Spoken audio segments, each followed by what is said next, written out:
Buenos días, jóvenes estudiantes. Vamos a dar inicio al curso de Derecho Penal General. Este es el segundo año C. Hoy es lunes 14 de junio de 2021. Vamos a continuar con el último módulo, módulo 4, que habla de la responsabilidad penal. Yo necesito, por favor, voy a compartir pantalla. Joaquín, dime, ¿cuál fue la última transparencia que vimos? Dime el tema. Quedamos en que íbamos a dar el ejemplo de el estado de necesidad. Ajá, bien. Estado de necesidad. Estamos en la causa de justificación. Causa de justificación. Ejercicio legítimo de un derecho. Ya lo pasamos. Quedamos en la diapositiva 68, profesora. Ajá. Gracias. 68. El estado de necesidad. Voy a terminar de explicarlo para dar un ejemplo. ¿Cuáles son las características del estado de necesidad? Aquí tenemos 8 características que yo le planteo. Fíjense, en la legítima defensa, en la anterior, hay un ataque directo. En cambio, en el estado de necesidad hay un peligro o riesgo del bien jurídico. Fíjese que le puse aquí, no de un ataque personal. El bien jurídico está en peligro o en riesgo. Existencia de un peligro o riesgo. Segundo ejemplo, el peligro o riesgo de un bien jurídico. 3, el bien jurídico en peligro o riesgo puede pertenecer a quien ha tomado la decisión de protegerlo o puede ser de un tercero.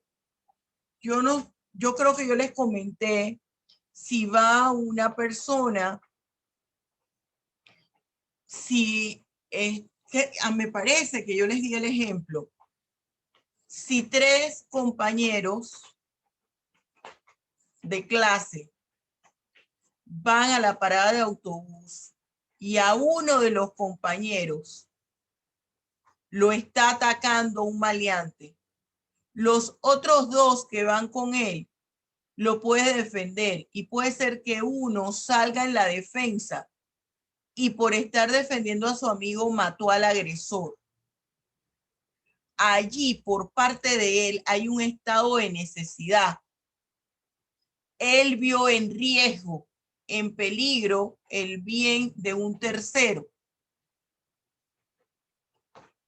Aquí hablan que el bien protegido tenga mayor valor que el afectado. Bueno, eran 2 personas. Vamos a decir que fueran 2 mujeres y un varón. Y el varón estaba defendiendo a las 2 mujeres. La persona que ha tomado la decisión de proteger el bien no se encuentra en la obligación de asumir el riesgo. Ejemplo, SINAPROV, los bomberos. El resultado obtenido con el actuar de la gente que protegió el bien jurídico fue menor que lo que hubiese pasado si no actúa la persona. Y que la forma de defensa no haya sido excesiva. Ejemplo, un estado de necesidad. Fíjense, una familia, voy a leerlo y luego lo explico y les pongo otro. Una familia que en horas de la madrugada ha tenido que salir corriendo de su casa, ya que ocurrió un derrumbe y parte de ella ha quedado sepultada en el lodo. Esta familia está conformada por el padre, la madre, los abuelos, que por su avanzada edad han perdido la vista. 3 menores de edad, que está conformado por un bebé de un mes de nacido, una niña de 1 año, un niño de 2 años de edad. Por esta razón, el padre ha decidido refugiar a su familia en una casa abandonada, propiedad de una persona que se encuentra viviendo en el extranjero y que tiene más de 2 años que no ha venido a revisarla. ¿Qué hay aquí? Aquí hay un estado de necesidad. Ocurrió un derrumbe. Puede ser un terremoto. Puede ser cualquier situación de la naturaleza y la persona no tiene otra opción que en este caso protegerse. Si ellos no hacen eso, si ellos no entran a esa casa, a lo mejor esos niños tan pequeños de 1 mes de nacido, de 1 añito, de 2 añitos, con ese derrumbe y ese aguacero que a lo mejor estaba cayendo o ese temblor que trajo como consecuencia ese derrumbe en esa área donde estaba la casa, los niños a lo mejor se hubieran muerto y los ancianos de una pulmonía, un paro cardíaco, hipotermia. Entonces el mal hubiese sido mayor, hubiesen habido varias muertes. Y él podía después, la persona podía después pagar los daños ocasionados a la vivienda por haberse introducido en ella. Por ejemplo, otro ejemplo, está lloviendo ahorita fuerte, yo no sé, dicen que es una onda tropical, pero como aquí uno no cree nada, porque todo es pura mentira, aquí uno no cree nada, si es verdad que es una onda tropical o si es otra cosa que está pasando, o si se espera un huracán y no se ha dicho nada, nadie sabe. Porque Panamá ha estado temblando. Todos estos días, así salieron en algunos medios de comunicación que reportó estos sismógrafos, los sismógrafos de la Universidad de Panamá, que en varias áreas de la República había temblado. Entonces, imaginémonos que producto de esta situación, de estas inundaciones, las personas no puedan salir de la casa a ir a buscar los medicamentos a lugares lejanos o ir a las farmacias de la Caja del Seguro Social o a la Rocha a buscar los medicamentos. Y resulta ser que en una casa hay varias personas que sufren de diabetes, pero de la diabetes que hay que inyectarse. Hay una diabetes que usted no se tiene que inyectar y toma medicamentos y se controla. Pero de la diabetes que hay que inyectarse la insulina. Y hay personas que tienen allí anemia falciforme, que hay que tenerle un medicamento especial. Y bueno, estos desastres de la naturaleza toman de sorpresa. Y la persona le tocaba ir a buscar su medicamento al día siguiente. Pero vino de momento vino el vendaval y un huracán y eso fue una cosa horrible. Y en la cuadra donde viven las personas, en la esquina, hay una farmacia. Ellos no compran en esa farmacia porque, bueno, tienen su seguro y recogían los medicamentos del seguro. ¿Y qué hace la madre de familia? La madre de familia va desesperada corriendo o el papá rompe la puerta de la farmacia y entra y saca la insulina y el medicamento para la anemia falciforme. Ahí estamos ante ¿qué? Ahí estamos ante un estado de necesidad, porque hay un desastre natural que impide a las personas salir de la casa. Hay una declaración de alerta Y eso tomó de momento, de improviso a las personas. Y la persona se acuerda de la clínica, de la farmacia que hay en la esquina de su casa. Va, la rompe o con una ganzúa la abre o abre un pequeño boquete y saca el medicamento. Allí hay un estado de necesidad. Obviamente que hay que demostrar el estado de necesidad. Y de todas formas, acuérdese usted que en el estado de necesidad hay que pagar el daño ocasionado, a diferencia de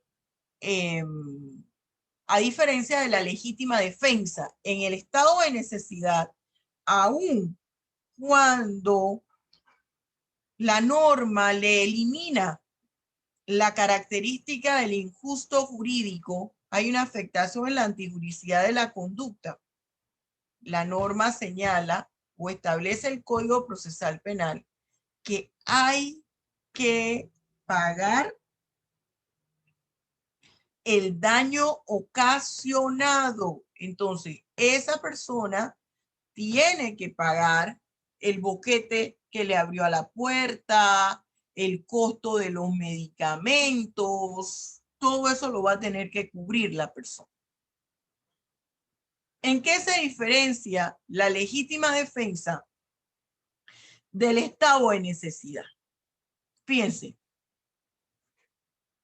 entre las semejanzas, ambas son causa de justificación. En ninguna debe existir provocación por parte de la gente. Entre las diferencias, la legítima defensa hay una agresión injusta, grave e inminente.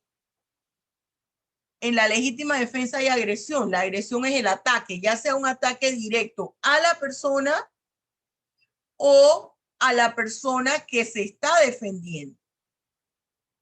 Mientras que en el estado de necesidad existe una situación de peligro de que ocurra algo.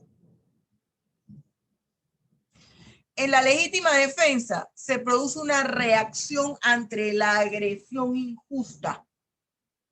Me golpeó, yo me defiendo. En el estado de necesidad no, ya que únicamente se lleva a cabo una acción con la finalidad de prevenir algo. Entonces, resumimos que la diferencia básica es que en el estado de necesidad hay una agresión, hay un peligro de agresión. En la legítima defensa hay una agresión directa hacia la persona o hacia un bien de una persona quien él se ve en la necesidad de defender. Mira lo que están pensando aquí los niños. ¿Qué pasa si un extraño entra en mi casa y me defiendo? Fíjese, se presume que actúa en legítima defensa. Automáticamente la norma señala que se está actuando en legítima defensa. Así lo dice la norma. Fíjese, se presume que actúa en legítima defensa quien razonablemente repele al que sin su consentimiento ha ingresado a su residencia, morada, casa o habitación. Ya la norma penal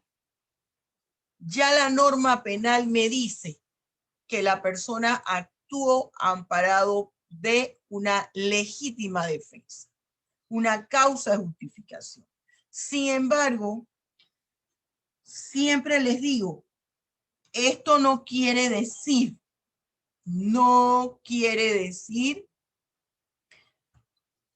que no se va a iniciar un proceso de investigación y hay que determinar que efectivamente no existe ningún vínculo entre la persona que entró y el dueño de la casa. Es decir, que no fue el dueño de la casa quien invitó a entrar a esa persona. o que entre ellos había una rencilla vieja. ¿Qué relación existe entre la legítima defensa putativa y los eximentes de culpabilidad? Fíjate, ¿qué es la legítima defensa putativa? La legítima defensa putativa es cuando la persona cree que actuó amparado bajo una causa de justificación. Eso se llama legítima defensa putativa. Pero nuestro Código Penal lo maneja así como se los estoy diciendo. Actúa bajo el error de creer que lo ampara una causa de justificación. Por ejemplo, un ejemplo es, siempre doy este caso que a mí me llamó poderosamente la atención. Se ha dado aquí también en Panamá, pero fue un caso que a mí me impactó cuando yo vivía en México. Aquí en Panamá también se ha dado. En Ciudad de México, antes del Distrito Federal, una joven profesional vivía en Ciudad de México en un apartamento, y su mamá vivía en el estado de Puebla. Entonces la mamá llama a la hija, la mamá estaba con la comadre, la madrina de la hija, en ese momento cuando llama a su hija. Esa fue la ventaja. Ella la llama y le dice que se tenía que hacer unos exámenes médicos. Se tenía que hacer unos exámenes médicos y el único lugar que tenía la máquina era en el distrito, era en la Ciudad de México, en una clínica. Ella hace la cita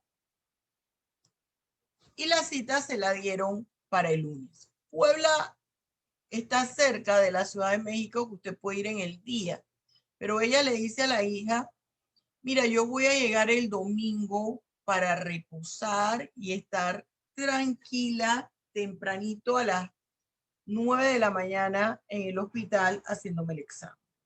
Entonces la hija le contesta: mamá, está bien, tú tienes la llave del apartamento, el fin de semana yo voy a estar entrando y saliendo, y el domingo yo tengo un evento deportivo de la empresa, pero tú tienes la llave y tú entras. Así quedaron. Cuando ella termina de hablar, refiere la comadre, ella le dijo a la señora: oye, pero ¿por qué mejor no te vienes conmigo mañana, es decir, el viernes? Eso fue un jueves cuando hace la llamada. Dice: vente conmigo mañana, te vienes en mi carro, venimos echando cuento, te relajas, así no te tienes que ir a autobús, te dejo en la casa, comemos antes y después voy y te dejo en la casa, y así tienes más tiempo para descansar. Y después te quedas allí y nos venimos te quedas la semana y nos venimos el viernes siguiente. Anda, llama a mi ahijada y dile. Bueno, ella empezó a llamar a la hija, no la contactó y no le dejó mensaje. Dice: no le voy a dar el mensaje y le voy a dar una sorpresa. Por eso es que no se deben dar este tipo de sorpresas. La muchacha, cuando llegó el viernes en la madrugada, ella sintió algo raro en el apartamento. Ella había dejado una luz encendida en la cocina y cuando ella entra estaba el apartamento apagado. Y ella sintió que algo se cayó y vio un celaje que pasó de la recámara, del baño hacia la recámara. Ella una persona a esa hora que entra en su casa, que sabe que está sola, que no hay nadie, ni está ella no estaba esperando a la mamá el viernes en la noche. Ella estaba esperando a su mamá que llegara el domingo en la mañana. Una persona no va a pensar es un fantasma, la persona piensa inmediatamente que es un ladrón. Ella saca su arma, saca el revólver y le dispara a lo que se está moviendo porque ella dijo, este es un maleante. Cuando le dispara, enciende la luz. ¿Quién había caído? La mamá. Y el disparo fue certero y mató a la señora. ¿Qué pasó con ella ahí? Había una legítima defensa putativa. La hija pensaba, la muchacha pensaba que estaba actuando amparada por legítima defensa. ¿Por qué? Porque ella creyó que había un ladrón en su casa. Fue detenida. Ella no tenía más nadie que llamar y llamó a la madrina. Mira lo que me acaba de pasar. La madrina fue y atestiguó. Hubo en la casa donde ellos estaban, estaba el personal de servicio, estaban otras amistades y todas atestiguaron lo que dijo pues la madrina de la joven. Pero estuvo detenida. Mientras se daban todas las averiguaciones, eso ha ocurrido aquí en Panamá, pero no de mamá con hija, fue una esposa con el esposo. Ese es un ejemplo de la legítima defensa putativa o subjetiva, pero nuestro Código Penal la señala como error, convencido erróneamente que está amparada por una causa de justificación. Y la tiene no como una causa de justificación, sino como un eximente de culpabilidad. Ese eximente de culpabilidad le libera de responsabilidad penal, sin embargo, considera que sí hubo una figura delictiva de la cual ella no es responsable. Las causas de justificación afectan directamente el injusto jurídico. La causa de justificación, la ley dice, no cometió delito, no hay responsabilidad penal. Eximente de culpabilidad, la ley dice, sí cometió delito, pero se le está liberando de responsabilidad. Como característica de la legítima defensa putativa o subjetiva, hay tres. Ausencia de intención o dolo por parte de la gente. Convencimiento de que está en peligro su vida. Y la presencia del error de licitud. Es decir, la persona está convencida de que está en peligro y le asiste la causa de justificación, le asiste su derecho a defenderse. Aquí yo le pongo otro ejemplo. Y dice, esto está en el libro, la legítima defensa putativa o subjetiva plantea un error de licitud. No hay presencia de dolo. Aquí yo les pongo el caso de la esposa y el esposo que se va de viaje a otro país y las fechas concuerdan con el cumpleaños de la esposa. Lo que no sabe la esposa es que el esposo le tiene una sorpresa, que él iba a regresar antes. Y cuando él regresa antes, que no le dice nada a ella llega a la casa. Parecido a lo que pasó con la joven. Encuentra una luz apagada. El esposo se tropieza con unos adornos de cerámica. Ella piensa que es un maleante, saca el arma y le dispara. El esposo ve la silueta, perdón, y le dispara a la esposa. Fue la que se va de viaje. Le disparó y falleció. El esposo no sabía que su esposa había regresado del viaje sin avisarle. Y al entrar a la casa pensó que era un ladrón y la mata. ¿Ve?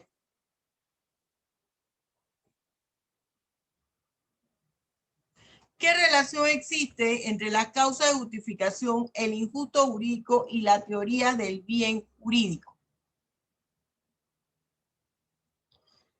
Fíjese, las causas de justificación afectan el carácter ilícito de la conducta. Es decir, es una forma atípica de la conducta ilícita. Una forma atípica de la conducta ilícita. ¿Qué quiere decir una forma atípica de la conducta ilícita? Que la ley considera que no se ha incurrido en la comisión de una figura delictiva. Eso considera la ley, la legislación, la ley penal. Por eso se constituye en una conducta atípica. Se ha eliminado el injusto jurídico. ¿Ve? Elimina el carácter de injusto al tipo penal con relación a una acción ilícita determinada.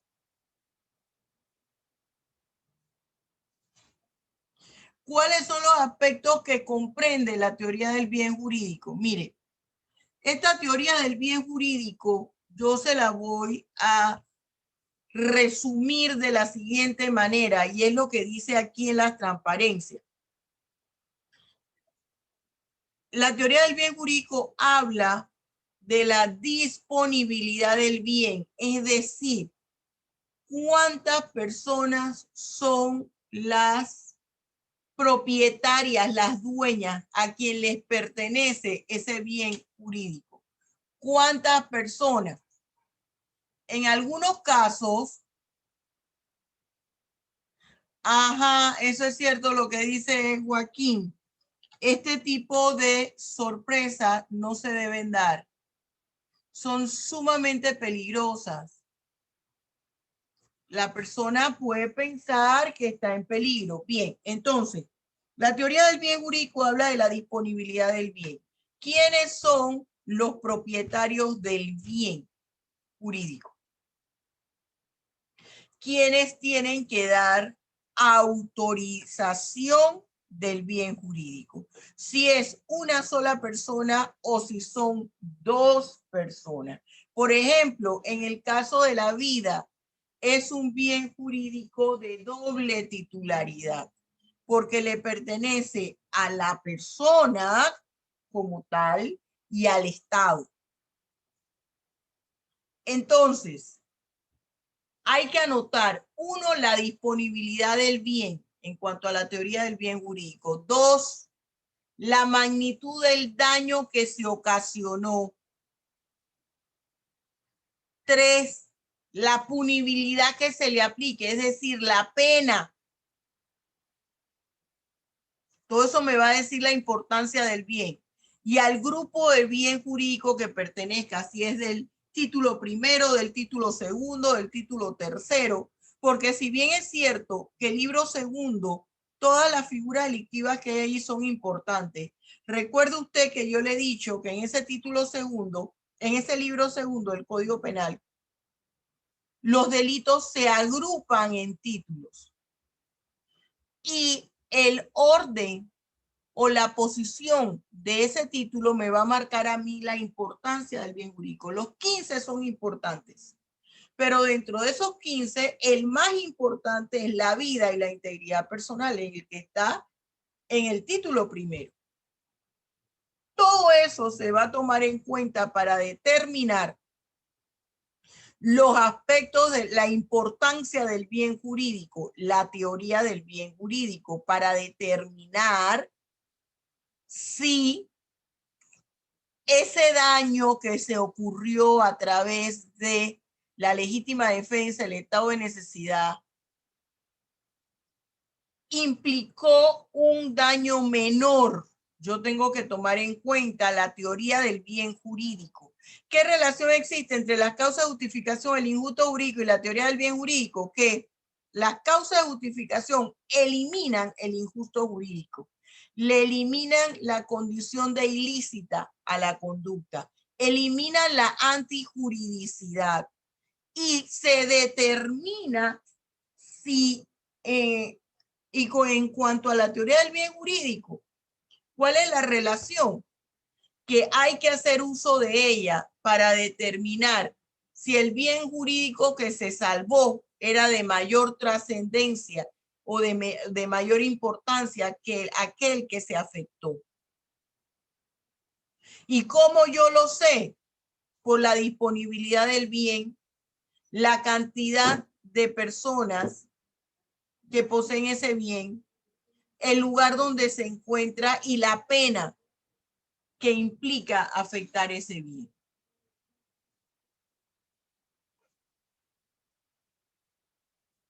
La culpabilidad. Este es el tema cuarto. La culpabilidad. Mire lo que le pongo en este tablero. Aspectos que se toman en cuenta al determinar la culpabilidad.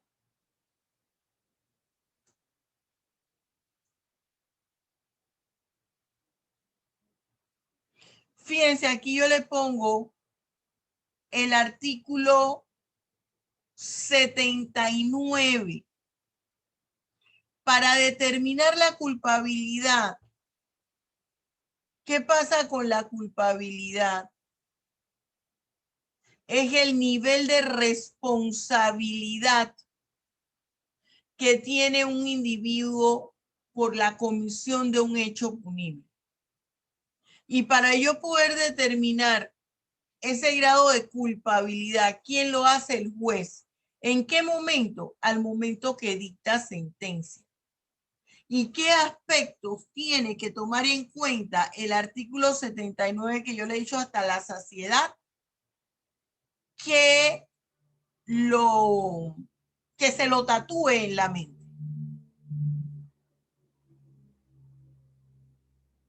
Bien, ¿cuáles son esos aspectos?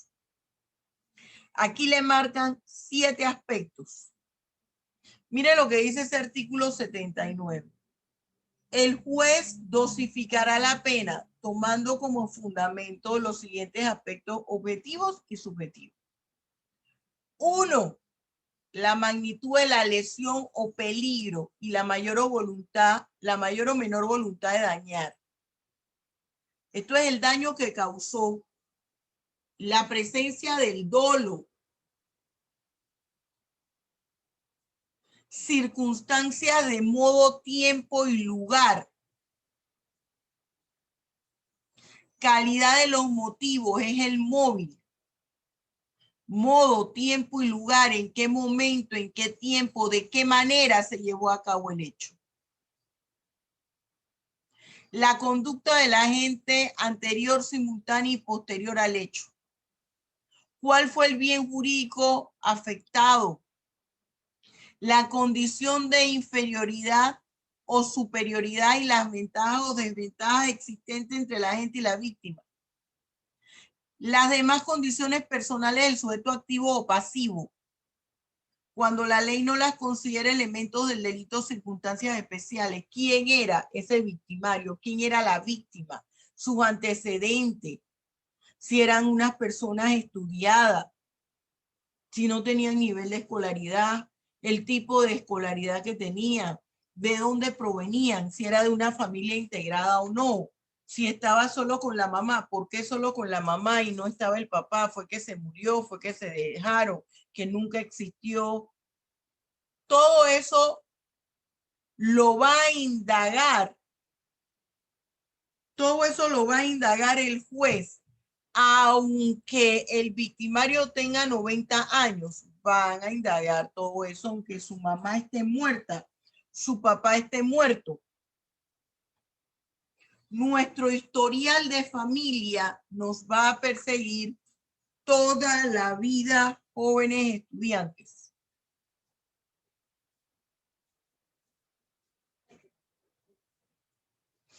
Miren aquí lo que hay que tomar en cuenta para determinar la responsabilidad penal.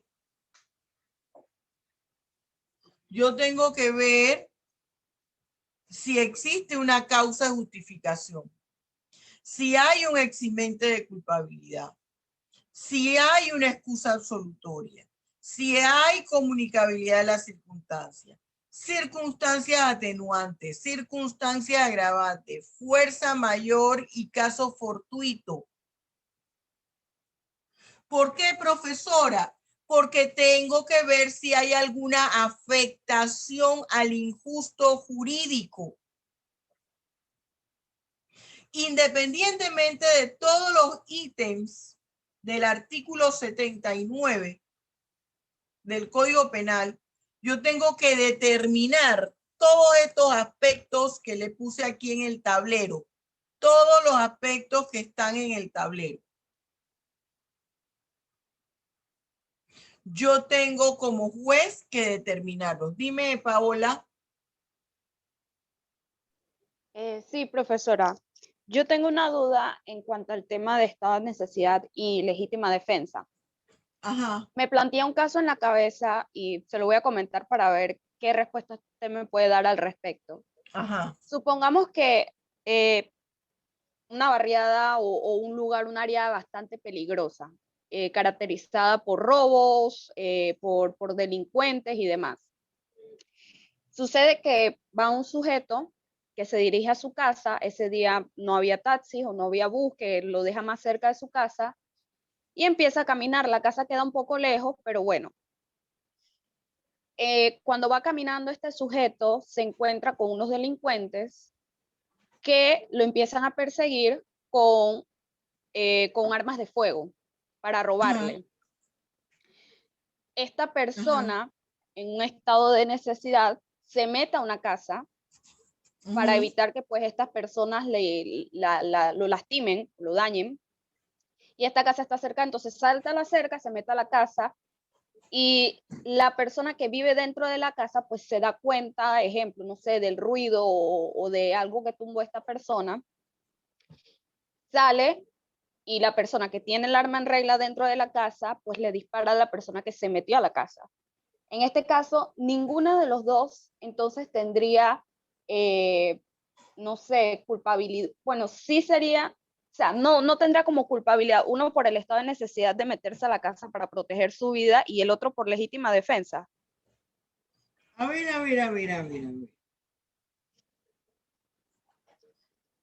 Llega una persona Ajá. A una casa. O sea, él va caminando por una barriada que es un área roja. Uh-huh. Para que no lo ataquen, la única opción que él tuvo fue meterse a una casa. Exacto. Cuando él entra a la casa, el dueño de la casa lo dispara y lo mata. Sí. ¿Así fue? Ajá, Sí. le dispara y lo mata. Bien, fíjense, ese es un caso bien difícil de evidenciar. ¿Eh?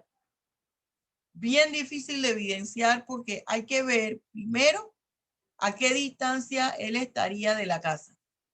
Es difícil de evidenciar para decir que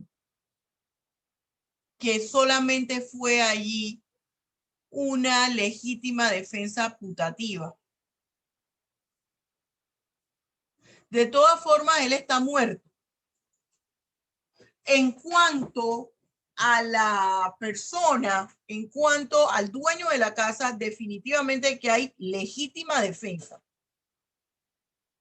Porque así lo establece la norma.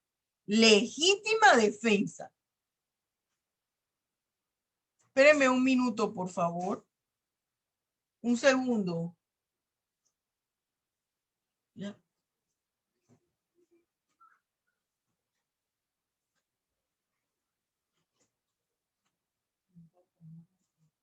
Espérenme un minuto.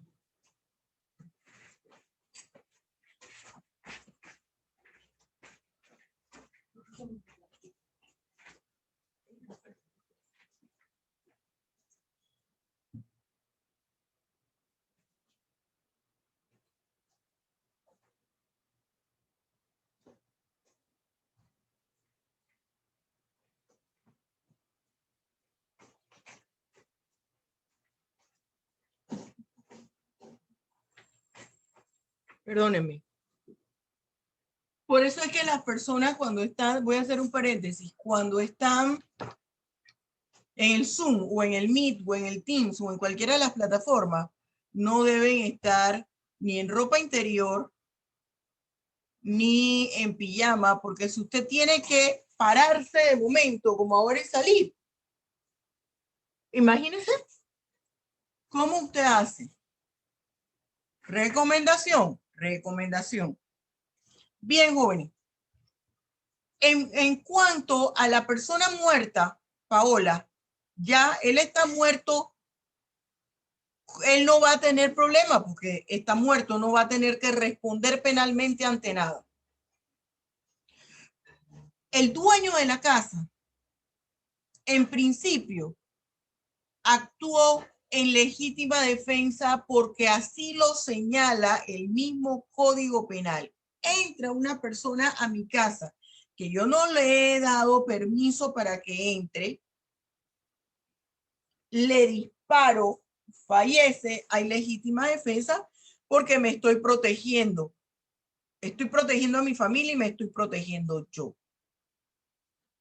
Bueno, que es que la persona mire que era un señor decente, vamos a decir que las investigaciones arrojen que era un señor decente, que le iba para la casa, que había testigos y los testigos van y dicen, pero es que él no era un delincuente, lo iban a asaltar y la única forma que él encontró de salvarse del tiroteo fue entrar a la casa. De todas formas, el dueño de la casa va a estar amparado por una causa de justificación. ¿Me expliqué? Porque así lo dice la norma. Y si hubiesen demasiadas evidencias y ese abogado de la parte creyente de la víctima fuera muy acucioso y era, pero es que no hay causa de justificación. Es que el señor era una persona seria y aquí lo demuestran las evidencias de lo que dicen las personas. Bueno, de todas formas, la persona creyó que le iba a asaltar. ¿Se fija? La persona de todas formas creyó que le iba a asaltar. Y puede el juez decir, no es una causa de justificación, sino un eximente de culpabilidad y la persona actuó amparada, creyendo que le asistía la razón y que ella se estaba defendiendo de un peligro.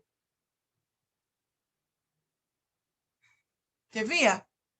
De todas formas, aun cuando hay figura delictiva, no va a tener responsabilidad penal en el caso de que el juez considere que es un eximente de culpabilidad y no una causa de justificación.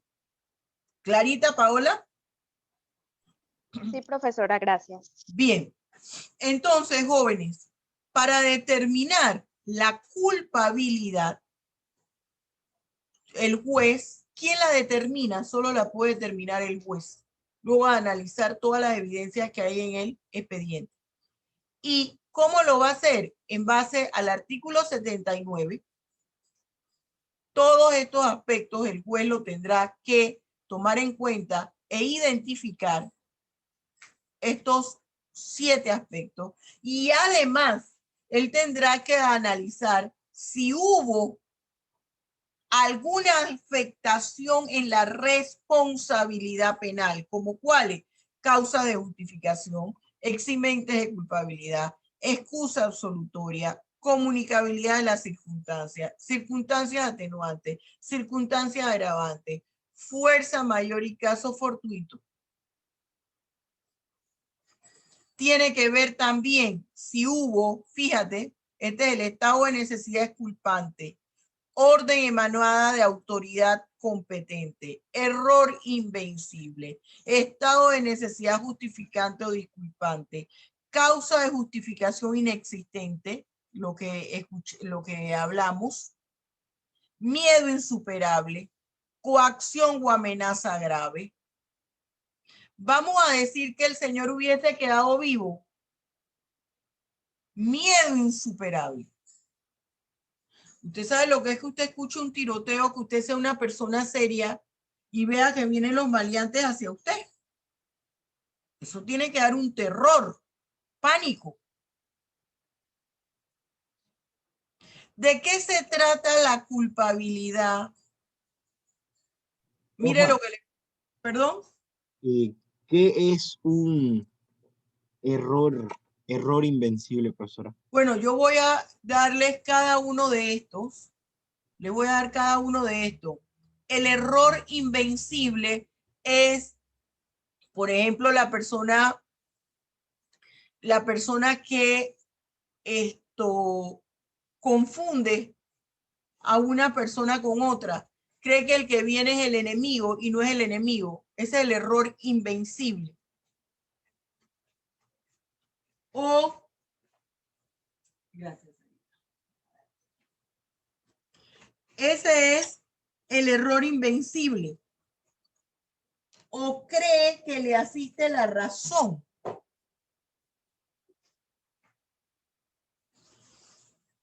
Cree que le asiste la razón. Por ejemplo,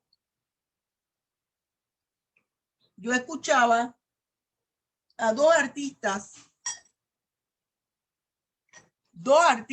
hermanos muy famosos, y uno de ellos estaba vendiendo rifas de un carro costosísimo.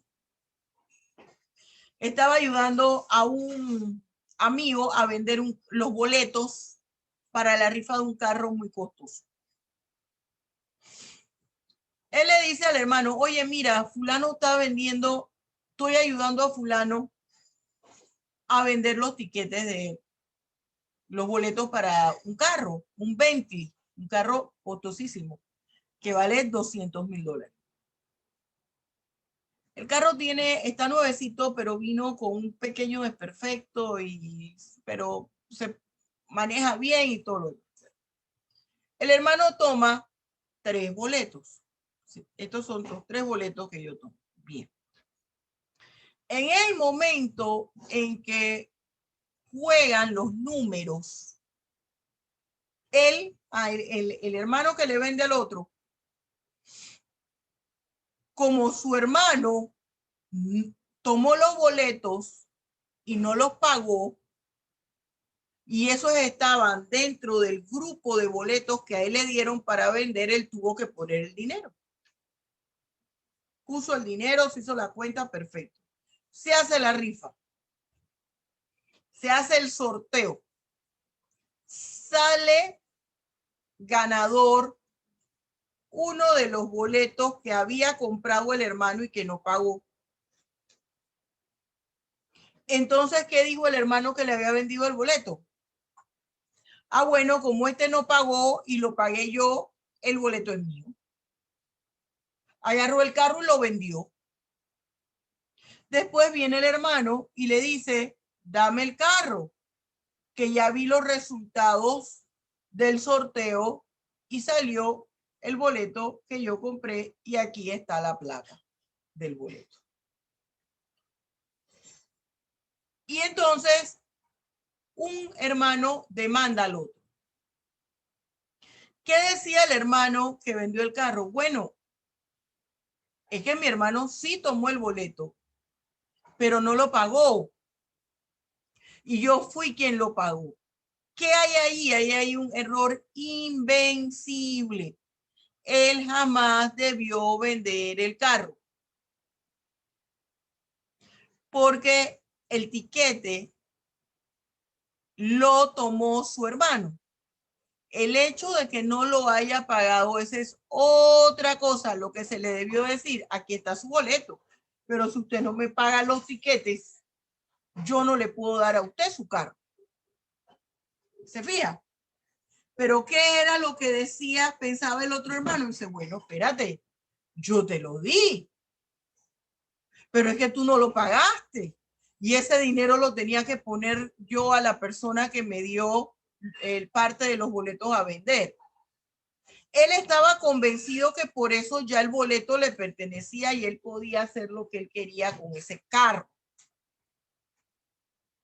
Y él no entendía cómo su hermano lo demandó y lo que es peor, le gana el pleito legalmente.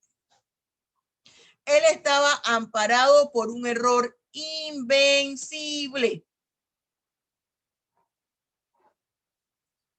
Ese es el error invencible. ¿Entendido, Joaquín? Bien. Sí, profesor. ¿De qué se trata la culpabilidad? Mire lo que yo pongo aquí. La culpabilidad implica que al momento que el sujeto realiza los actos idóneos, no existe ninguna circunstancia que disminuya el carácter de injusto jurídico. Es decir, el comportamiento llevado a cabo pudo haber sido evitado o realizado en otra forma. Yo le pongo acá y se lo voy a explicar otra vez. Esto está en su libro de texto. Equivale a un aspecto subjetivo del delito que se valora mediante el comportamiento del sujeto activo. Es decir, es un juicio de valor que realiza el juez de los actos idóneos que realizó el agente para determinar en qué medida ese comportamiento corresponde con el injusto jurídico determinado en la ley penal. Y de esta forma establecer en qué medida el sujeto activo es responsable por la comisión de un hecho punible. En palabras sencillas, la culpabilidad, ¿qué es? El nivel de responsabilidad del sujeto activo. ¿Quién la determina? La determina el juez. ¿Cuándo? Al momento que individualiza la pena. ¿Cómo? Haciendo un juicio de valor. ¿Eso qué quiere decir, profesora? Haciendo un análisis de todas las piezas procesales que hay en el expediente. Él va a analizar cuáles fueron las pruebas que se aportaron, qué fue lo que se dijo. Y él, utilizando la sana crítica, que es la combinación del conocimiento académico del juez, la experiencia laboral, lo que diga la norma y la lógica y el sentido común por parte del juez, su inteligencia emocional. Eso es la culpabilidad, la capacidad de respuesta de la gente por los hechos que él llevó a cabo. ¿En qué aspecto o en qué medida él va a responder por la comisión de los hechos que realizó? ¿Qué teorías explican la culpabilidad? Hay tres teorías. La teoría psicologista, la teoría normativista en el causalismo y la teoría normativista ante el finalismo. Fíjate, la teoría psicologista, fíjense, aquí concebía al delito como una conducta. Ahora le voy a explicar, pero sígame con el cursor aquí porque todo está tal cual como se lo escribí en su libro de texto. La teoría psicologista concebía el delito como una conducta que representaba una relación entre la persona que la realizaba y el resultado o acto delictivo ocasionado. Además, este vínculo entre comportamiento y resultado estaba representado a través de la causalidad que era identificada como culpabilidad. Esa causalidad contaba con dos aspectos, el psíquico o causalidad psíquica y el material o causalidad material. La causalidad material era la antijuricidad, la causalidad psíquica es la imputabilidad. Siendo así, el dolo y la culpa eran considerados formas de la culpabilidad en la que la culpabilidad era el género y el dolo y la culpa eran las especies. Sin embargo, parte de la doctrina considera que este enfoque dificulta las acciones en que se manifestaba un eximente de culpabilidad. Profesora, todo eso que usted leyó ahí, escribió en el libro, ¿qué significa? La teoría psicologista, que ya no es utilizada en Panamá, decía, bueno, la culpabilidad se va a determinar en atención a la intención con la cual actuó el agente o sujeto activo, en cómo realizó los actos idóneos exclusivamente, si lo realizó con intención o sin intención. En la actualidad se combinan todas las teorías, ya no hay una teoría exclusiva. Eso es lo que me hablaba la teoría psicologista. Yo tengo que advertir la presencia de la intención en la conducta que realizó el agente y que se explica con el resultado de la conducta. Ella disparó el arma de fuego y otra persona cayó muerta. ¿Con qué intención disparó? ¿Con el ánimo de defenderse? ¿Con el ánimo de matar a la persona? ¿Con el ánimo de asustarla? Eso es lo que me dice la teoría psicologista. La teoría normativista en el causalismo me dice, manifiesta que la culpabilidad es lo que determina en qué medida a un individuo se le puede recriminar por la comisión de una figura delictiva. ¿En qué forma una persona puede responder en calidad de responsable de la realización de un hecho punible? Aquí la culpabilidad está conformada por la imputabilidad o capacidad de valorar y tomar la decisión de su actuar por parte del sujeto activo, el dolo y la culpa y los eximentes de culpabilidad. ¿Qué me dice el causalismo? Tengo que atender las causas que originaron la conducta ilícita.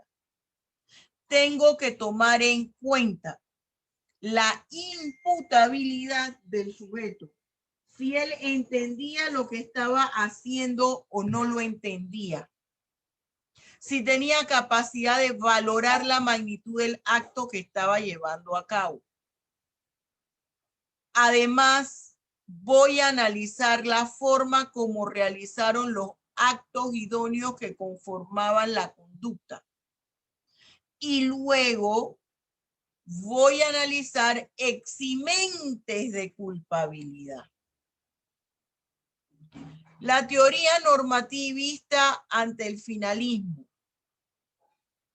Miren, normativista, ¿por qué? Porque aquí se van a fijar que ese dolo o culpa está en el tipo penal. Finalista, normativista. Aquí el dolo y la culpa forman parte de mi tipo penal.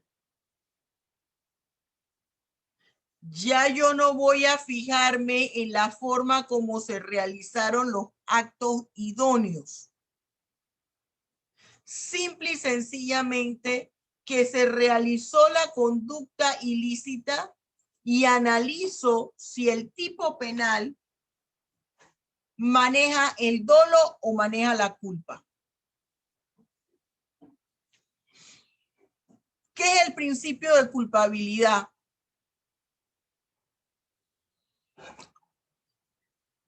Aquí el principio de culpabilidad, mire lo que dice. Hace referencia a que la sanción impuesta al victimario debe estar fundamentada en la validez probatoria de la responsabilidad penal del agente, en la comisión del hecho punible.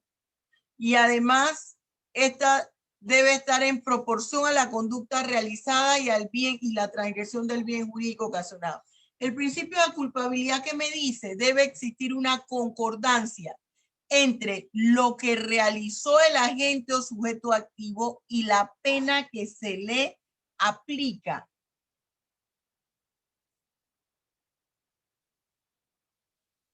¿Cuáles son los aspectos del principio de culpabilidad? Son dos. Proporcionalidad de la pena impuesta y la certeza de la responsabilidad penal del sujeto activo. ¿Qué son eximentes de culpabilidad?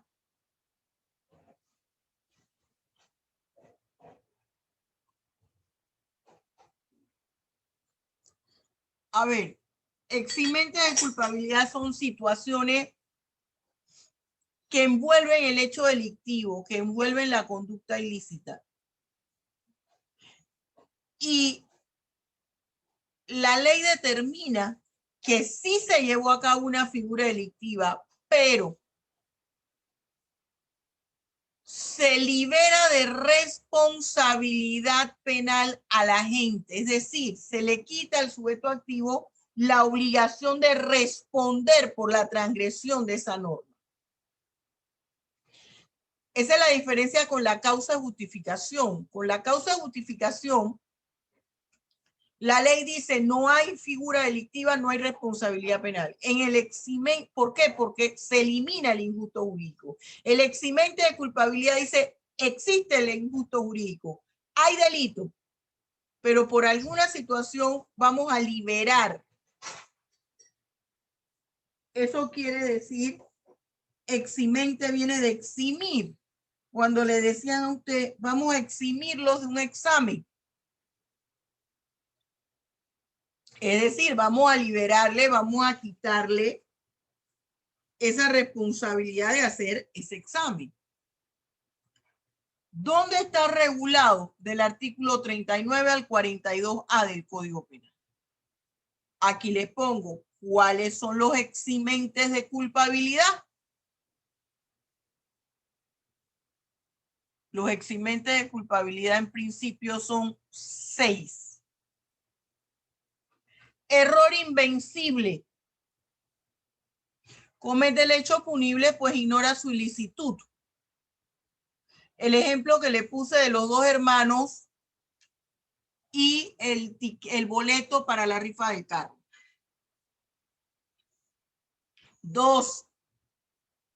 Que la gente siga instrucciones del superior. Quien le ordene. Aquí hay que tener cuidado. Y por eso quiero leerlo y explicarlo. Dice, esto es para la policía, pero mire, para la policía y cualquier persona, Sígame con el cursor. Si el agente sigue instrucciones del superior, quien le ordena realizar una acción que está acorde con sus funciones, ojo, acorde con sus funciones. Si el superior ordena algo que no va acorde con sus funciones y usted lo hace, usted va a tener responsabilidad penal, su jefe y usted. Y que por consiguiente el superior está revestido del amparo legal para hacerlo. Y que la misma no constituye a simple vista que es una figura delictiva. Si usted está aquí en control de multitudes, salieron los estudiantes o hay una marcha, ¿no? de civiles. Y bueno, le empezaron a gritar y a gritar y a levantar palos y la gente estaba enardecida, pero no había sido nada. No estaban causando peligro. Pero sí estaban gritando cuánta cosa se les ocurrió. Cerraron calle, quemaron llanta, pero no le ocasionaron daño a nadie, en principio. Y resulta que el jefe de control de multitudes del rango más alto les dice, usen su arma de reglamento y tiren a matar. El que está jorobando, que no quiere salirse de la calle y dejar de estar quemando llanta, usted le da un tiro. La primera vez le apunta el pie, la segunda el brazo y la tercera le da la cabeza. Entonces, ese policía que no pasó por la capacitación de la doctora Julia, utiliza su arma de reglamento y dice, total, es la orden de mi superior. ¿Usted sabe lo que le va a pasar a ese policía? Él y el superior van a ir presos. ¿Por qué? Porque fíjese lo que dice aquí.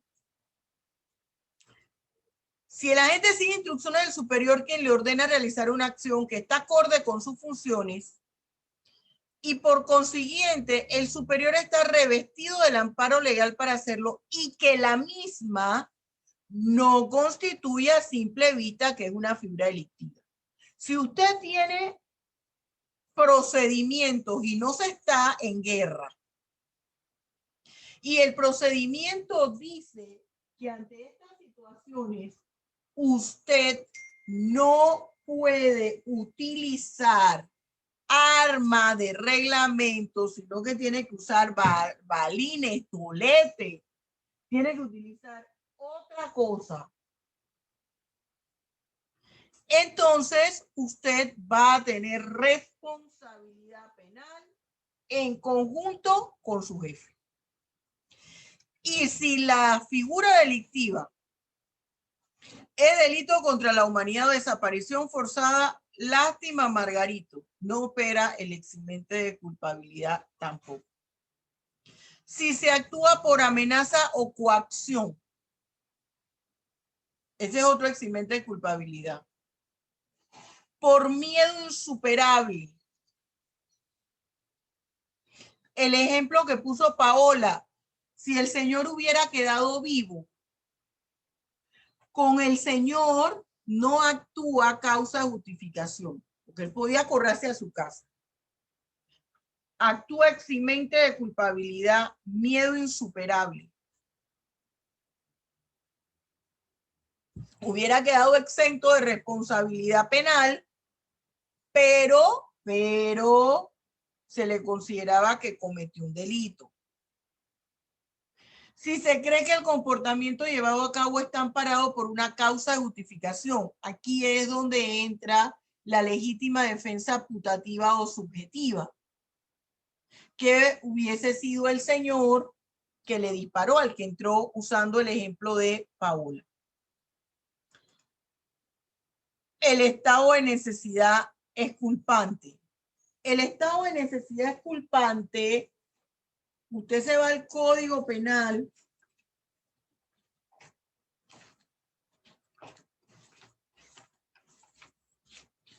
En el Código Penal, en el artículo 41, dice: no es culpable quien realiza un hecho punible no provocado por el agente para impedir un mal actual e inminente de un bien jurídico propio o ajeno, no evitable de otro modo, siempre que éste sea igual o superior al bien jurídico lesionado. Ese es el estado de necesidad, es culpante.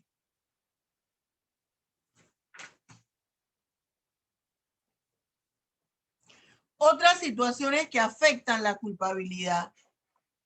La excusa absolutoria. ¿Qué es la excusa absolutoria? Es una autorización o un permiso que da la ley para que se cometa la figura delictiva. Yo le pongo el ejemplo más obvio, el más común, el aborto. El aborto es un delito. Sin embargo, la propia ley permite 3 situaciones en que se pueda la mujer practicar el aborto. Que esté embarazada producto de una violación carnal debidamente acreditada, que se haya interpuesto la denuncia, que esté en peligro su vida o que el niño venga con alguna tara o alguna enfermedad grave. Otro ejemplo, por ejemplo, delitos contra la personalidad internacional del Estado. Mira que yo le pongo el artículo 426. No incurrirá en sanción quien, encontrándose durante las hostilidades en territorio del Estado enemigo, comete el hecho obligado por este.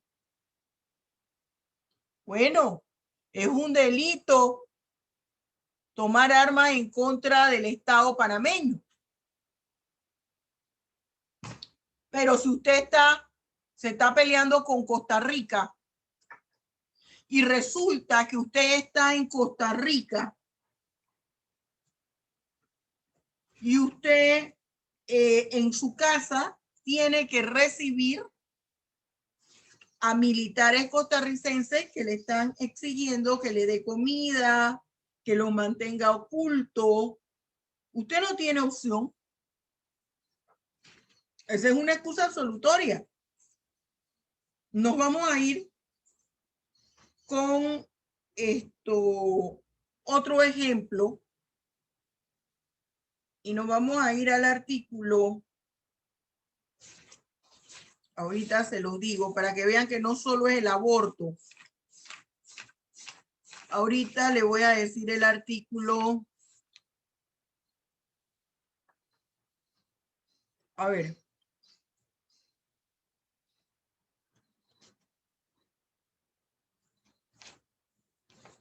El artículo, yo cuando me demoro buscando el artículo, le digo a mis alumnos, mi código no tiene ese artículo.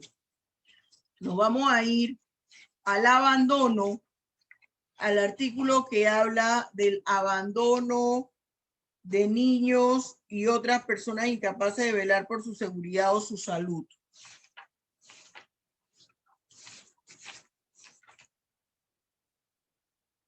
Ese artículo es el 148A. Mire lo que dice aquí. Mire lo que dice el 148. Póngale al 148A, esa es una excusa absolutoria, pero mire lo que dice el 148. Quien abandone un niño o niña menor de 12 años o una persona incapaz de velar por su seguridad o su salud. Esa persona comete delito de abandono. ¿Pero qué me dice el 148A? Queda exenta de la responsabilidad penal la madre que por primera vez entrega a un recién nacido a un centro receptor dentro de los primeros 7 días de vida, certificado por un pediatra idóneo o por un médico idóneo que el niño está vivo. El abandonar a un menor es un delito, y sobre todo si es el abandono lo realiza uno de sus progenitores, más si es la madre. Pero ¿qué pasa? La ley está permitiéndole a la madre que por primera vez, va a llevar a uno de sus hijos y lo va a dejar en un lugar porque no puede tenerlo.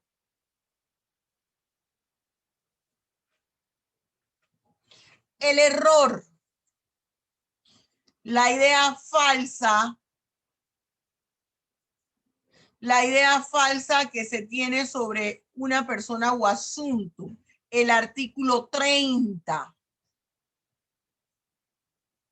Dice, convicción errada e invencible de que su acción u omisión no concurre en alguna de las exigencias para que el hecho corresponda a su descripción legal.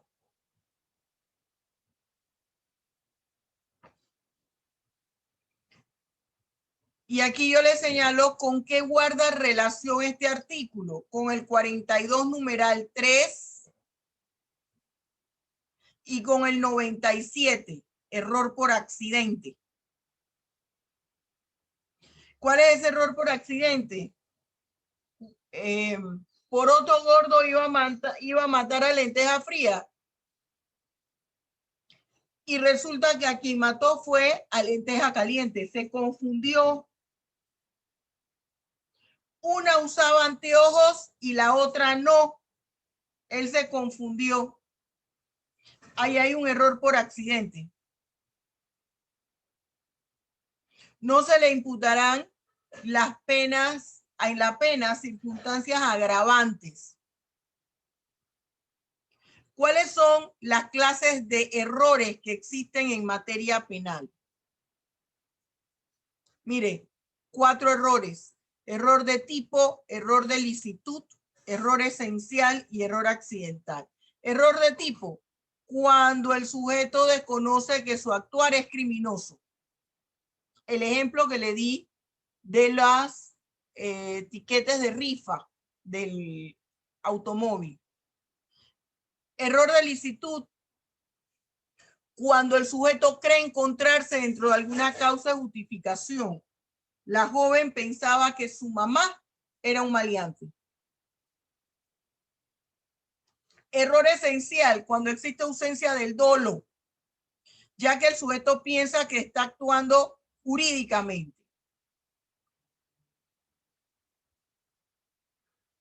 Error accidental es aquel que recae en circunstancias secundarias al hecho. En este error accidental,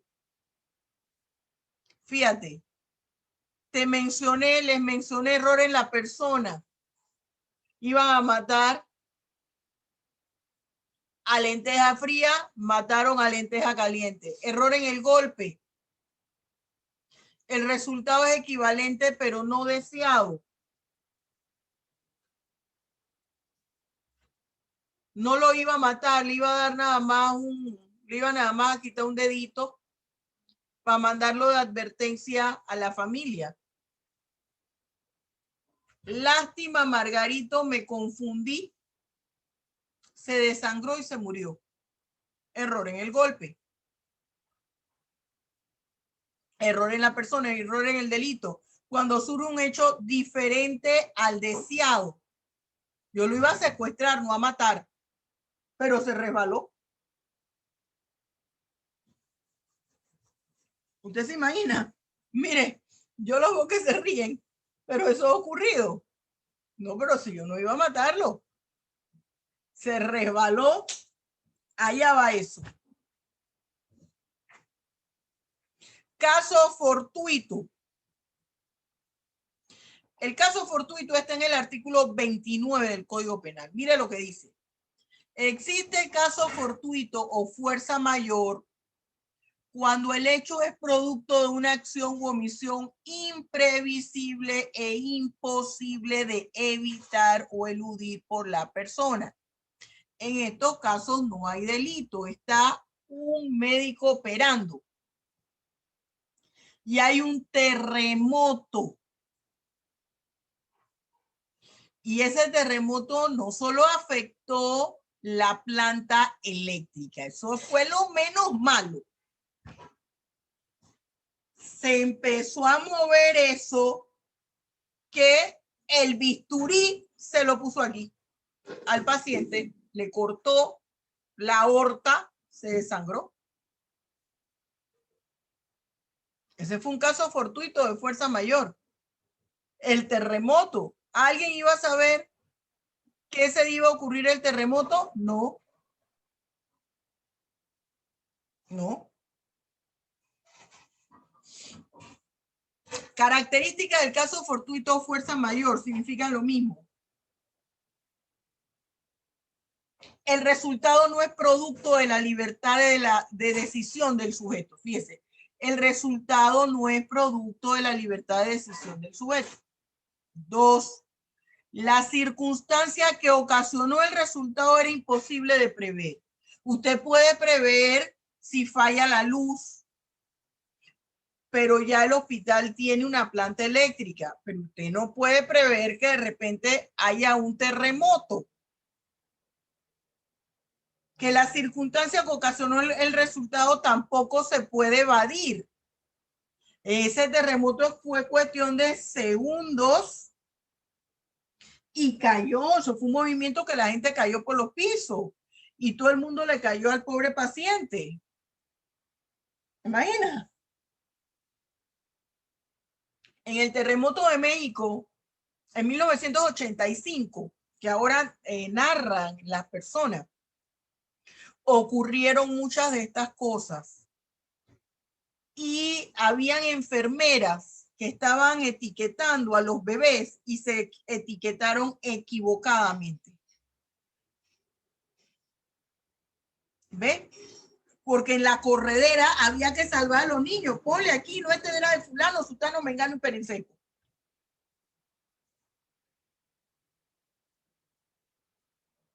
Bien. Circunstancias agravantes. vamos a quedar aquí en las circunstancias agravantes porque yo quiero que me digan y anótenlo. Quedamos en la 112. Joaquín, anota. Patricia, 112. Paola, anótenlo todos para que en la próxima clase, cuando yo pregunte, porque yo no me puedo acordar en dónde te quedo en cada salón. Bien, preguntas. Pregunte ahora o calle para siempre. Profesora, yo tengo una pregunta. Dime, Amanda.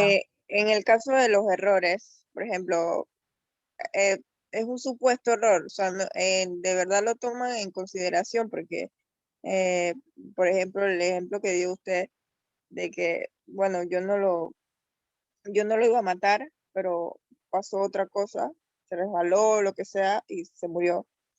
Pero esto de verdad lo toman en cuenta porque, o sea, ¿cómo sabe la otra persona que de verdad tenía esa intención, no? Fíjense, esa es una muy buena pregunta y le voy a explicar por qué. Nosotros en penal tenemos la parte sustantiva, la parte teórica, pero dentro del penal, que insisto, aunque haya expertos que digan que no, el procesal penal forma parte del penal, porque allí es donde, en lo que está señalando Amanda, es donde entra el procesal penal. Hay que corroborar, hay que evidenciar la intención del individuo. Por eso yo les decía a ustedes que no podemos hablar de una sola teoría. Ya no nos podemos marcar solo la psicologista,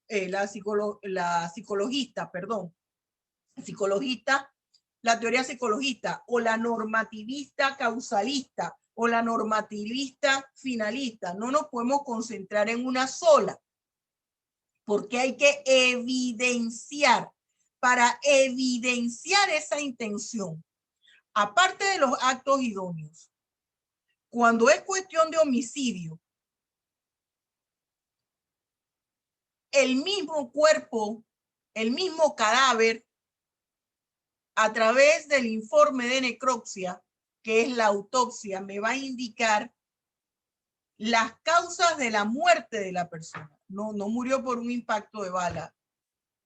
Sí, le dieron el impacto de bala, pero no murió por el impacto de bala. Murió por el golpe que se dio al caer. 1. 2. Se va a indagar, acuérdese el artículo 79. Yo tengo que indagar sobre ese victimario y su relación con la víctima. No, lo que pasa es que él es un matón a sueldo. Y esta vez lo contrataron para que asustara a la persona. Para que le secuestrara, porque él tenía que mandar un mensaje a otra persona con ese secuestro. ¿Me estoy explicando? Hay que evidenciarlo. ¿Cómo se evidencia? A través de la investigación criminal. ¿Qué va a investigar? La relación entre la víctima y el victimario. Van a investigar la persona del victimario. ¿Quién era? La víctima. ¿Quién era? ¿Qué relación había entre ambos? Es básico. Si usted va a ejercer penal y usted va a la defensa o la parte acusadora en homicidio, toda la respuesta la tiene el cadáver. La principal evidencia está en el cadáver. El informe de necropsia es básico. Usted debe contratar a un médico forense, un patólogo, que le advierta, que le analice ese informe de necropsia, porque eso es lo que le va a dar a usted la evidencia para que usted sustente su alegato en la audiencia. ¿Está claro, Amanda? Eso no es así de facilito. facilito no es. Va a depender de la astucia, de la efectividad, eficacia, destreza del abogado penalista. Fíjate que voy a aprovechar, esto no tiene nada que ver con la clase, pero desde hace días le iba a decir a Amanda. Hay una estudiante de una universidad que no me acuerdo si es de la UMA o de la Latina, que se llama Amanda Costa. Y ella me hace consultas. Me pregunta, cada vez que yo saco un artículo o una revista, ella me rastrea. Profesora, ¿qué significa tal cosa? Y la primera vez que yo vi, digo, pero esta es una alumna mía. ¿Por qué me escriben en los correos que no son los que tienen que escribir? Decía yo, ese es el artículo es el correo que tengo específico para que me hagan consulta estudiantes de otros países. Y yo pensaba que era Amanda, digo, ahorita mismo y cuando veo en el icono, digo, no, esta no es la Amanda que yo le doy clase, pero igualito tu nombre, Amanda Acosta. Uno siempre debe utilizar los dos nombres y los dos apellidos, la cédula, y sobre todo cuando viaja, porque hay cantidades de gente que se pueden llamar como nosotros. Bien, cierro el paréntesis, eso se lo iba a decir desde hace rato. Otra pregunta.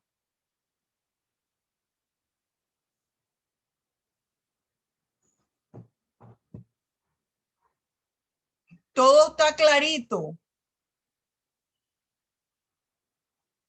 Yo tengo una pregunta, profesora. A ver, Dailin. Dentro de los eximentes de culpabilidad, creo que hay uno que se llama el miedo, es que lo estoy buscando y no lo encuentro. Miedo insuperable. El miedo insuperable. Voy a darle un ejemplo a ver si es eso lo que es un miedo insuperable, ¿no? Si, por ejemplo, pues vienen a atracarme o algo así y pues, no sé, del miedo, porque la persona puede ser más alta que yo, lo que sea, yo le doy con un puñal o algo así, eso se considera como un eximente, o sea, ese miedo que tenía. No. Ahí hay, en ese caso, eso va a sustentar la causa de justificación de legítima defensa. Por ejemplo, un miedo insuperable. Usted viene, usted se acuerda el ejemplo que puso Paola. Yo le dije que si la persona que entró a la casa no hubiese muerto, el señor pensó que lo iban a atacar y se saltó la barda y entró a una casa. Hay una situación que le marca a la persona tanto terror que hace cosas que uno no se imagina. Desbarata una puerta para entrar a un lugar. Ese es un miedo insuperable. Un susto. Tumba a una persona por salir corriendo y la persona a la que tumbó se resbala, se cae y muere. Y todos saben que la empujó la persona que salía corriendo. Y hasta el final la atrapan. Dice es que yo, y vamos a decir que hubo un pequeño temblorcito o gritaron en algún almacén dentro de un centro comercial, ¡fuego! Y la persona salió disparada porque pensaba que se iba a quemar. Tumba otra. Y esa persona cae y muere. Y todo el mundo sabe que el otro fue el que la tumbó y iba apartando gente. Ese es un miedo insuperable. Otro miedo insuperable, por ejemplo, entran a matar a su casa, a robar y a matar. Y usted no sabe cómo usted se subió sin poner una silla, sin poner nada, y usted era bajita, y se subió a la parte de arriba, usted sabe que los closets, sí, algunos closets tienen la parte donde se cuelga la ropa y otra donde uno pone maletas. Y usted escuchó que entraron y escuchó los disparos. Y usted se subió y se metió allí. Y entonces le encuentra a la policía y le dice, ¿usted por qué no llamó a la policía? ¿Usted cómo hizo para subirse allí? Si usted es bajita, necesitaba usted una silla o una escalera para subirse. Allí, y queda usted como sospechosa. Ese es un miedo insuperable. Usted le dio tanto terror que ni usted misma se explica cómo usted brincó, abrió la puerta de ese closet y se metió en la última parte detrás de las maletas. Ese es un ejemplo más claro del miedo insuperable. El miedo insuperable es que la gente siente pánico, terror y hace cosas que es imposible que en otra situación usted hubiese hecho. ¿Me expliqué? Otra pregunta. A mí me asusta cuando yo los veo tan calladitos, porque entonces no sé si todo quedó tan claro como el agua de los Alpes suizos, que para qué pregunto, o tan turbio Profa, como el agua del río Chagres, que igual para qué pregunto. Dime, Paola. sí, recuerda el ejemplo que usted nos colocó de estado de necesidad donde estaban las 3 personas que defendieron a una que le estaban Ajá, robando y que, ajá, ajá. bueno, El estado de una necesidad. de las, ajá, sí, una de las características decía como que había que pagar por aquel daño o resarcir pues el daño hecho por la persona que causó el estado, que por estado de necesidad hizo algo. Sí, En ese caso, entonces, ¿qué se hace? Se pagan los gastos funerarios de la persona que murió, o sí. si ejemplo quedó Se viva, gasta exactamente y Mm, se hay que indemnizar a la víctima, a los familiares de la víctima. por más que esta persona haya estado cometiendo un delito. Sí, porque el estado de necesidad habla de resarcir el daño, Entendido. Profesora, es Ok, como un profesor. caso que pero le leí, exime de responsabilidad penal. Ajá, dime, Taylin. es que bueno, yo leí bueno, ya hace rato, creo que fue en el 2019, que en Colombia pasó que unos sujetos iban a robarle una bicicleta a un señor y este pues se defiende disparándole y pasó que realmente tuvo que indemnizar con 2 millones, bueno, pesos colombianos a los ladrones por el daño que le causó.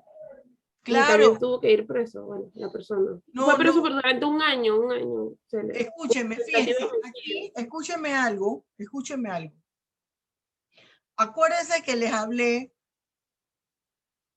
es muy importante la relación que les puse, causa de justificación, injusto jurídico y teoría del bien jurídico. Entra en juego el tipo de bien jurídico que se afectó, el tipo de daño que se hizo, la magnitud del daño causado y si el resultado evitó un daño mayor. La bicicleta versus la muerte de la persona. Le fue bien de que lo hayan soltado, porque hay algo que nosotros tenemos que tener presente. Cuando hay muertos, cuando hay homicidios, se ha afectado un bien jurídico de doble titularidad. No solamente le corresponde al muerto, la vida del muerto, sino al Estado, porque el Estado tiene que garantizar su población. Por eso siempre les insisto, el aborto no se puede legalizar y no es por cuestiones religiosas, es que el Estado tiene que garantizar su población. La vida es un bien de doble titularidad. En todas estas cosas, a las personas se les van a iniciar procesos penales. Y es en el proceso que tienen que evidenciar que actuaron amparados por un eximente de culpabilidad, por una causa de justificación, con un error que se fía. Pero usted va a tener que estar subiendo y bajando fiscalía en el sistema que sea. En el sistema que sea. ¿Estamos claros? ¿Se fija? Y entra allí lo que me preguntaba Amanda, ¿hasta qué punto eso lo usan? ¿Hasta qué punto se puede echar mano de eso? Hay que buscar la evidencia, la forma como se evidencie. La prueba es un factor determinante en esto, la prueba. En el homicidio, el informe de necropsia. Un patólogo, el abogado a simple vista puede, o cualquier persona, entender muchas cosas, pero un patólogo le va a explicar a usted detalladamente esa figura que hay en ese informe de necropsia, qué significa. ¿Qué significa que la bala entró por la espalda y salió por la cabeza? Va a tener que hablar con un experto en balística. El orificio, el hematoma causado, el lugar. Todo eso es importante. Profesora, pero en el caso que se queme el cuerpo. También en el caso, mire, el delincuente piensa ahora, tiene que ser experto, ¿no? Si es un delincuente como los que aparecen en NCI de Nueva York, me gusta el NCI de Nueva York. Si es un experto que ha trabajado en medicatura forense, va a saber todas las técnicas. Pero también allí me explicaba a mí un experto en esto, un patólogo, que allí también en las cenizas del cadáver se puede determinar si ese fue un incendio que surgió algún desperfecto naturalmente o si hubo mano criminal. Y hay restos que no se van a consumir al 100%. ¿Ve? Penal, yo sé que hay estudiantes que no le gustan, pero la materia más álgida que maneja las pasiones del individuo es derecho penal. Y usted va a encontrar derecho penal en todos los aspectos de su vida. Hay derecho penal. Usted solamente tiene que encender su televisor o su computadora, meterse a las redes. Y hay figuras delictivas. Y tiene que tener mucho cuidado en lo que usted escribe en las redes. ¿Cómo se enteraron de todo este bochinche de las vacunas? Por las redes. Porque cuando mandaron eso a un grupo de WhatsApp, había ahí una persona en el grupo de WhatsApp que no sabían que estaba ahí. Y entonces usted, por los grupos de WhatsApp, hay que tener mucho cuidado con el WhatsApp. A mí me ha pasado, suerte que yo escribo pura tontera, ¿no? A mí me ha pasado que de repente yo voy a mandarle un mensaje a un grupo y se lo mando a otro grupo y siempre hay algún estudiante, oiga, no es aquí. Y una vez no se lo mandé ni a un salón, sino que se lo mandé a otra persona que no tenía nada que ver, una amistad en el exterior y me contesta, Julia, tú como que estabas dormida, yo soy fulano de tal. ¡Qué pena! Gracias a Dios que eran tonteras, era una vez una excusa de una clase algo. Uno tiene que tener cuidado porque tiene todos los contactos y uno manda a veces sin fijarse. Y uno cree, otra vez tengo dos amigas que se llaman Isabel. Una es secretaria y la otra es una profesora de la UNACHI. Y yo a cada rato le marco a Isabel, la secretaria, digo a Isa, discúlpame, no era contigo, era la... ¿Ves? Y son cosas tontas. Esa es una evidencia. Lo que usted envía en los celulares es una evidencia. Lo que usted envía a través de su correo electrónico, una evidencia. Y no sea tontito o tontita, que sea yo lo borro del celular. Usted lo puede borrar de su celular, pero eso queda registrado. El celular, a usted no le manda Google, por más que usted le ponga no identifique el lugar donde estoy. Mensualmente o trimestralmente, Google le manda una lista de los últimos lugares donde usted estuvo. ¿Ve? ¿Se fija? Evidencia. Cuando usted sea abogado penalista y tenga estos casos, averigüe. ¿Había celular? ¿Usaba computadora? Bien, jóvenes, se acabó la clase. Dime, Alexis, que se acabó la clase. Lo que usted decía sobre lo de Google, o sea, cada vez que te conectas al internet o cada vez que, mejor dicho, Google se conecta a tu celular o tenga esa relación, pues, esa conexión, digo, podrá saber dónde estás ubicado sin tener acceso a tu GPS, solo a conexión a internet. ¿Ves? ¿Se fija? No necesitamos que nos pongan ningún chip. Ya el chip lo tenemos con el celular. Yo le hago una llamada a usted aquí y hay cualquier situación o usted está allá y algo pasa y lo llaman, rápidamente hacen un cruce de no sé qué. Ceilín estaba conectada con fulano, sultano, mengano y perencejo en una clase virtual por Zoom. Y el mismo Zoom se lo arroja, se lo da. El mismo Zoom. Le pone todas las personas, quién accesó, quién no accesó, a qué hora, a quién usted no dejó accesar, el que accesó de dónde viene. Así es como me enteré que eran de Bielorrusia la gente que hackeó mi cuenta. Bien, jóvenes, entonces nos vemos la próxima clase que es el viernes. Sí, profesora. El viernes. Estudien, por favor. Entre esta y la otra semana terminamos para estar en el repaso. Por favor, el examen se los voy a poner en Google Form.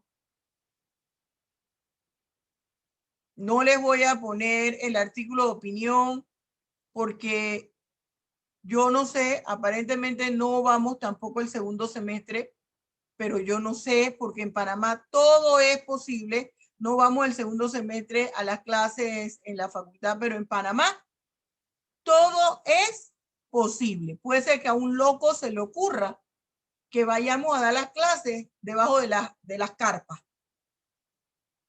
Así es que nos vamos a curar en salud y voy a ponerle el examen en Google Form. Así que vamos a estar haciendo repaso. Profe, los casos prácticos que usted había dejado... También los vamos a tener, pero quiero terminar este marco teórico y lo vamos a terminar de esto a la otra semana. Ya nosotros hemos terminado la parte teórica para estar en repaso y el repaso lo damos a través de los problemas. ¿Ok? Bien. Nos vemos, jóvenes. Dios los bendiga ricamente. Recuerden que esto se lo subo a mi canal en el transcurso del día. Hasta luego. profe.